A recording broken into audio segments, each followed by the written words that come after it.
Hi guys. So I've moved outside because the lighting was a bit funny inside. So we're going to play with crow. What you'll need, preferably 2 blocks and a pillow so you don't fall on your face.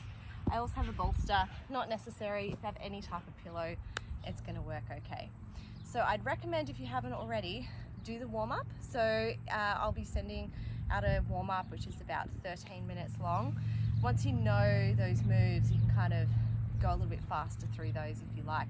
As long as you're doing your wrists, so you want to do wrist warm-ups, you want to do some shoulder warm-ups, even some of these sort of moving forward and back. Please don't do any of my tutorials without warming up first. So crow is a counterbalancing exercise, so you want to be doing some strength work in the shoulders and the core, a little bit of the glutes as well, to stabilize you when you're going up. So that's why if you do one of my warm-up, it'll get you nice and ready. So a few swings of the arms while I'm having a chat. This is always a great one as well. So we are going to come into a crow on our back so that you can get used to what it feels like when you're upstairs. So this is basically crow. So you're on the floor and this is crow. So you want to have your knees on your upper arms. You want to bend your elbows a lot. Flatten the hands. You can point your toes together. And this is crow, just on your butt, sitting down. So you get used to the feeling, okay? And we're going to do it on our backs. So come down onto your back, interlace hands behind the neck and head. And you're going to point your toes together so you're like a crow. And you're going to elbow your knees and elbows together. This is kind of getting you prepared for that sensation of rounding through the spine. So we're just bringing the elbows and knees to touch and looking in between our legs. So this is a core exercise, but this is getting you used to that sort of sensation that you'll need to do once you get into crow. You can do as many of these as you like. I'm just going to do a few because I did the warm-up before. So take another more. 5, 4, 3. So we'll go all the way down and crunch up. 2 and 1. All right, swing up and down. Back onto your knees when you're ready. We will do the first one with blocks under your shoulders. So the deal is the blocks are going to stop you from falling on your face. So they're going to be here under your shoulders when you come over. So because I'm on an uneven surface, I'm going to have to hold the blocks a little bit. But on yours, they'll just, if you're on the floor, they're just going to sit on the floor without rocking. So you want to put them about the distance of your shoulders.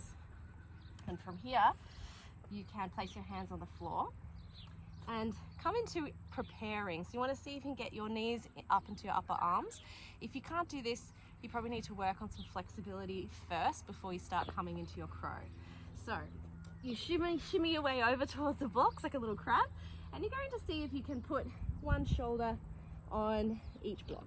Even if you can take your legs away if that feels too much and just put one shoulder on each block. Can you place your hands on the floor? You want your wrists and elbows in line, and then if you want to do it from here, then you can bring your legs up, walk them in, and see if you can bring one on top of the knee and then the other. So this, point the feet together. You'll come into a very basic crow there. Yay! If you couldn't do it, don't worry, we've got other options that I'm going to show you. So again, if you want to play with that, you can come in either way that I showed you. You can come up with your knees on your upper arm first and then place them on the blocks, and then lean forward and bring one foot up and one, then the other, and come back down. Or you can bring your shoulders on top of the blocks, bring your legs up. I actually find this harder, but sometimes it's easier for some people. And then bring one knee on your upper arm, lift it, then maybe the other one, point your toes together. This is going to give you the sensation of crow without falling over.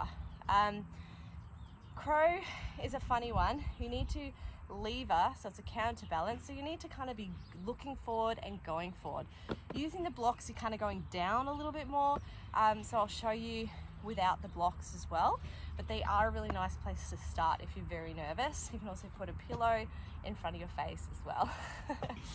So second option is blocks under the feet.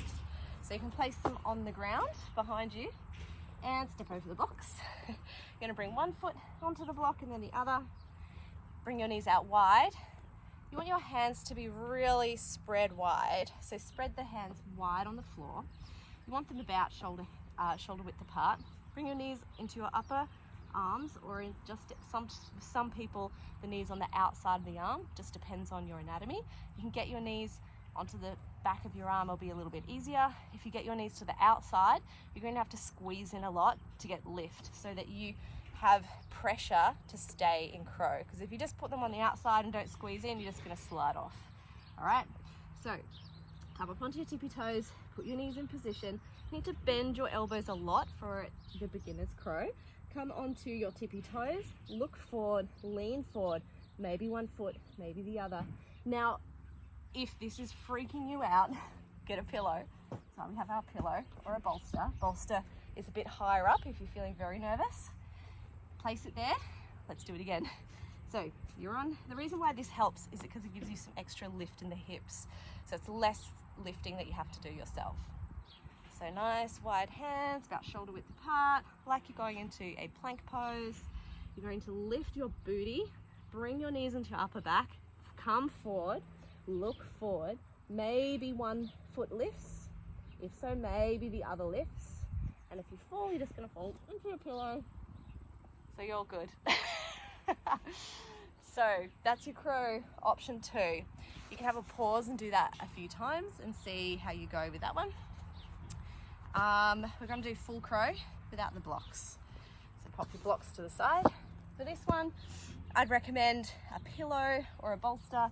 Bolster's just a little higher up. So if you want a bolster and you have one at home, you can use that instead. So it's the same as what we did with the blocks. You're just not getting that extra leverage up and lift of the hips. So what's going to happen is you're going to use your toes to do the same thing, and you're going to lift your own butt, all right? So nice wide fingers, get ready, bring your knees into position. If they're on the outside, you're going to squeeze in and suck pelvic floor. Either way, whatever type of crow you're doing, pelvic floor engaged and core is very engaged, all right? So come up onto the tippy toes, get lift, lean forward, bend the elbows a lot, look forward, go forward. Maybe you notice one lifts on its own, maybe the other toe lifts on its own, maybe you get the toes to touch. Now if you fall, you got your bolster right there, or your pillow, so you're all good. Yeah, so please tag us, let us know how you're going with your crow. Brave Yoga Melbourne on Instagram. Love to see how you're going with your crows and how you're flying. Please tag us and post your progress. Namaste.